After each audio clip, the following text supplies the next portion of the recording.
Et bon, on continue dans cet apprentissage avec des petites marches à franchir. On n'a dit pas trop haute, hein. La difficulté, on y va très progressivement.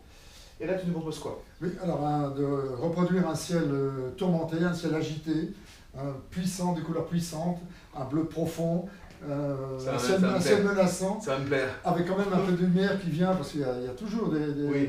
on jette parfois, même si le ciel est très chargé, il y a parfois des rayons de lumière qui vont éclaircir, on va essayer de le faire, éclaircir la bande de terre qu'on va voir sur la toile. Je suis pas inquiet, on y va. Allez, dis-nous, on y va. On y va. Edmond, comme d'habitude, on commence par présenter le matériel, qui est très simple là, hein, dans cet exercice. Vas-y. Alors, je vais d'abord parler donc, des couteaux. Ouais. Les couteaux que je vais utiliser pour réaliser un ciel assez lourd, un ciel menaçant, Ouais, voilà. avec peut-être suggérer la mer pour faire un petit paysage ou la campagne, on verra bien selon l'inspiration. Ok, le matériel. Alors le matériel, donc les couteaux, un couteau pour mélanger la peinture sur la palette, Ouais. un couteau, si je peux dire, applicateur de la peinture. Je pense que je vais utiliser celui-là. Principalement. Et pour les nuages, peut-être celui-là également. D'accord. Voilà. Couleur. Les couleurs, donc les couleurs primaires. Donc évidemment, je ne vais pas les répéter, mais le bleu cyan, il faut toujours les répéter. le magenta, le magenta, le jaune primaire, en y ajoutant du bleu outre-mer foncé, de la terre de sienne naturelle, de la terre d'ombre naturelle, et de la terre d'ombre brûlée, pardon, et de la terre de sienne brûlée, qui sont des couleurs en plus complémentaires des bleus. Je ne sais pas si je vais vraiment les utiliser, mais je les ai préparés sur la table. Ok. Et des essuie-tout pour nettoyer son matériel. Ah bon, parce qu'il faut nettoyer ses pinceaux. J'avais pas compris. Allez, vas-y. Bon, alors on va commencer par appliquer. Ouais, faire ta palette. Faire la palette en appliquant du bleu. Alors, pas la peine de mettre des masses de quantité. De la terre de sienne brûlée pour ombrer, faire des parties ombrées des nuages. Ensuite, de la terre de sienne naturelle. Et encore, je vais voir quand je vais faire mes couleurs. On verra bien, parce que c'est pas quelque chose qui... C'est pas automatique du tout, hein, c'est selon l'inspiration du moment. Du blanc, blanc de titane, un peu de jaune primaire, un peu de magenta. Voilà, déjà avec ça, on va déjà commencer le tableau. Donc, je vais suggérer avec un pinceau fin en poil de soie ou de porc, à peine humidifié avec du diluant.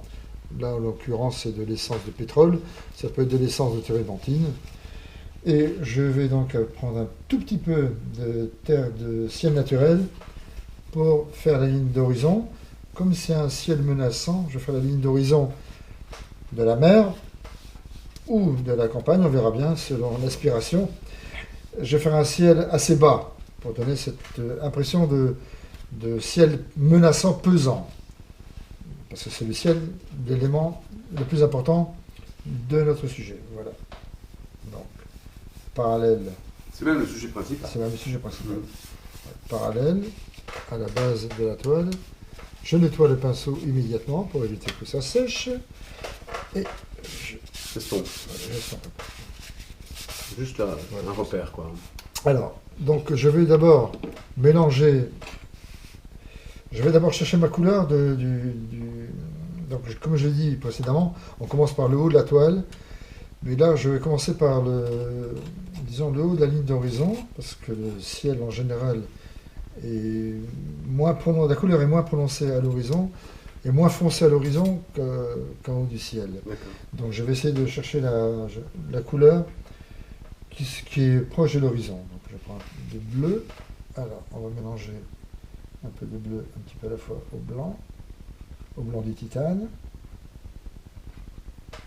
avec le couteau mélangeur. Voilà.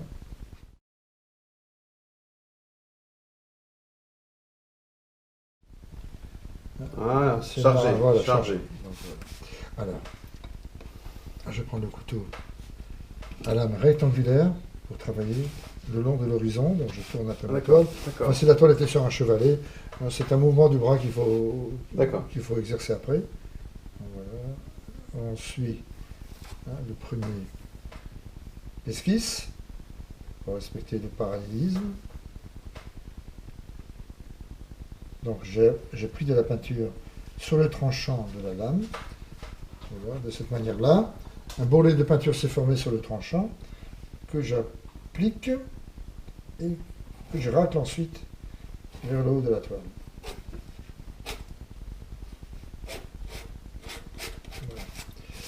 Voilà, donc ma ligne d'horizon maintenant est bien tracée.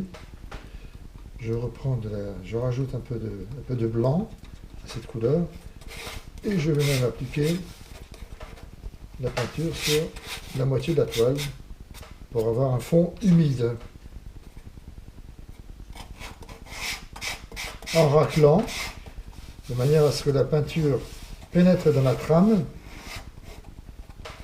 Ça évite parfois qu'avec le temps, au fil des années, si les trames ne sont pas bouchées, les couches supérieures, si elles sont trop fines, elles peuvent s'écailler. Donc c'est pour ça qu'on peint en général, c'est pour ça qu'on utilise la technique humide sur humide.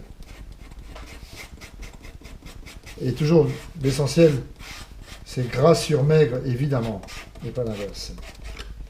Ça, c'est un principe de base dans la peinture à l'huile capitale, de travailler gras sur maigre, pour éviter les embus.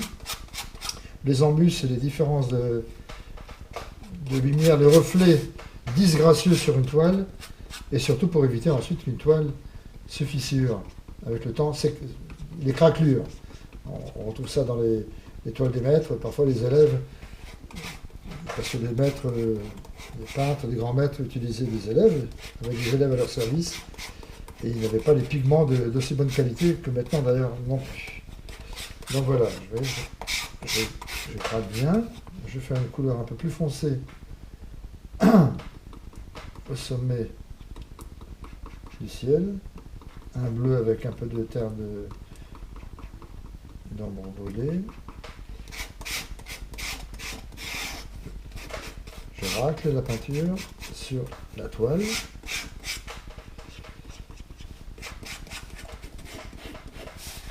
Donc on a une gamme de bleu, de gris-bleu qui se forme par cet effet de raclage qui se forme naturellement d'ailleurs.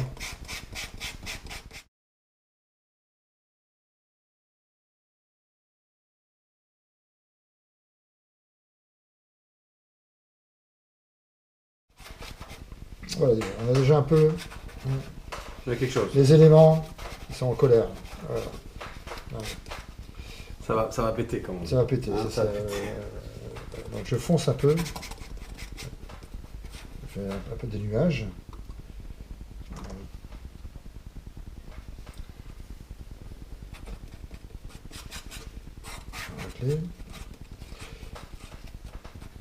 On va racler pour ne pas donner des formes trop parfaites. Les nuages, quand il y a du vent, quand c'est la tempête, les nuages volent dans tous les sens, un petit peu, disons. Enfin, on va suggérer cette impression.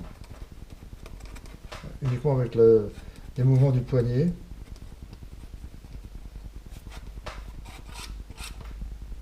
Des nuages également plus clairs et gris à l'horizon, au bord de l'horizon.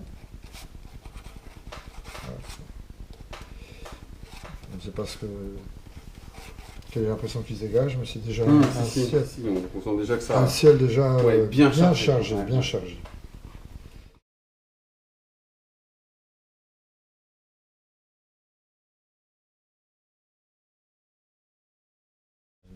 On a dit à la mer, on va faire la mer. Alors c'est quoi? C'est la mer ou... Ça c'est le ciel. Oui, la mer, on va faire la mer. Donc tu disais, soit je fais la mer, soit je fais la Je campagne. ne sais pas, comment... C'est toi. On va faire, on va changer un peu, on va faire la campagne. Allez, on se lance. Ouais, il y a des ocres, j'ai vu que tu avais touché un peu l'ocre. Toujours les camélieux quand même, tu vas rester dans la même tonalité. Oui. Donc je vais faire un gris-vert cassé, parce que n'y a pas beaucoup de lumière en fin de compte. Donc j'ai pris de la terre de scène naturelle avec la couleur de mon ciel Ouais. pour garder l'harmonie des couleurs, ce qui est essentiel ici. Ça va se voir. Ouais, ça Une vit gamme pareil. harmonieuse, voilà. Voilà, donc, un gris d'abord fade que j'applique. Alors là, vous avez vu, j'ai mélangé les couleurs parce que je ne vais pas à chaque fois changer d'outil en fin de compte. Et on travaille aussi bien avec cet outil industriel. Donc, on va foncer un peu l'herbe au premier plan.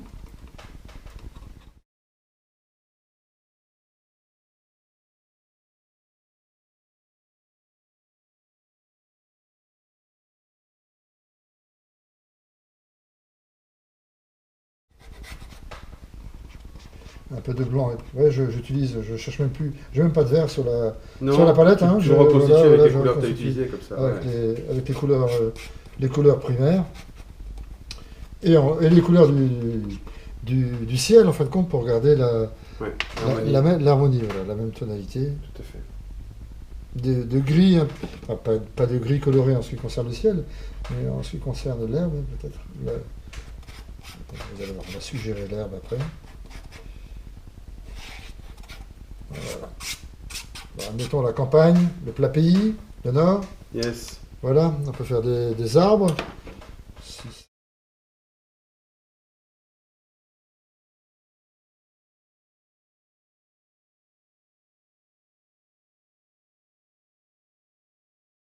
Suggérer en fait. C'est ça, ils sont vraiment suggérés. Des petites touches comme ça. Ouais, c'est ça qui est important. Alors ici, la lumière, on va donner un trait de lumière quand même à cet arbre pour donner un peu de lumière à la toile. Donc un peu de jaune, un tout petit peu de magenta. Voilà. Avec le tranchant. Ouais. Je prends la couleur. Voilà, la lumière, admettons qu'elle vient de là à ce moment-là. Voilà. Ah, d'accord. Et juste poser. C'est tout. Suggère et l'œil et l'esprit. On reprend là, voilà. Hop, on repart dans le centre, on fait les branches. Qui sont aussi, qui reçoivent aussi la lumière, bien sûr, pas les ennemis. Donc c'est un travail qui est réalisé pour vous démontrer ce qu'on peut faire. On peut accentuer l'ombre ici, avec de la terre d'ombre brûlée et du bleu. L'ombre, donc l'ombre de l'arbre. Voilà. Un peu plus de terre d'ombre, vous voyez.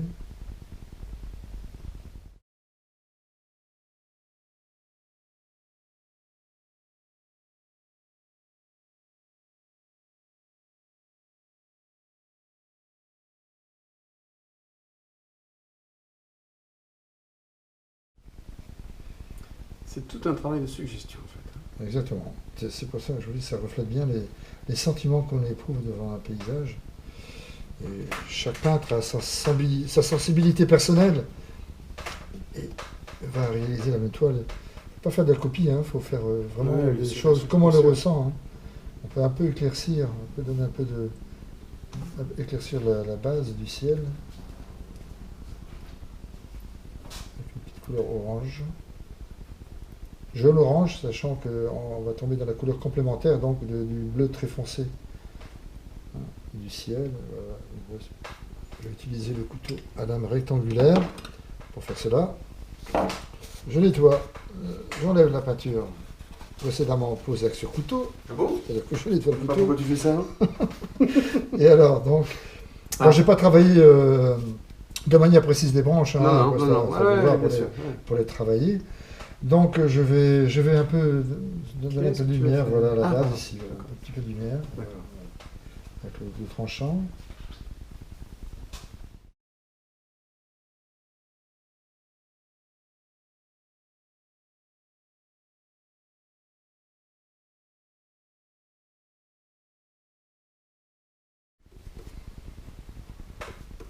Voilà. Alors on s'arrête quand, dans ces cas-là? Maintenant on s'arrête, Bon, après on peut passer des détails, mais qui vont être superflus, une maison ou une personne qui revient du fond pour se suggérer la solitude, ou d'un couple, ou d'un vieillard, mais enfin bon là je pense ça va, là ça laisse... Très très bien pour l'exercice, ça va être super. Edmond, pour tourmenter du tourmenté le ciel. Oui, très tourmenté. Ça s'applique bien au couteau en fait. Oui, et j'ai eu une pulsion, j'ai fait un premier plan en y ajoutant un arbre, ce qui n'était pas prévu au départ. C'est pas la peine de préparer avec les artistes, de toute façon ils en font qu'à leur tête. Bref, ouais, ça rend bien parce qu'en fait ça donne de la profondeur à l'ensemble. Exactement. Ah, c'est bien. Voilà. Un arbre où il n'y a pas de feuilles, mais c'est de... Ouais, on va faire une mer avec un paysage tourmenté, d'accord. On se retrouve avec un arbre. Magnifique, non c'est super. Et là vous rentrez, on continue à rentrer dans l'univers d'Edmond, qui va devenir le vôtre. Travail au couteau, c'est une peinture très très très suggestive, très très dans l'impression quoi. Tout à fait, exactement. Tout à fait. On se passe des détails superflus, on va à l'essentiel. Vous avez vu le résultat, c'est chouette. L'essentiel, il ne faut jamais oublier cette règle. À l'essentiel. À l'essentiel, parce que parfois on s'égare, on oublie, on va faire des oiseaux, un pilote électrique, mais on efface tout ça. On va à l'essentiel. Et on n'oublie pas de nettoyer ses pinceaux, ses couteaux. Voilà, et il faut nettoyer l'artiste après, mais ça c'est hors caméra. Allez à vous. Bon courage et au travail.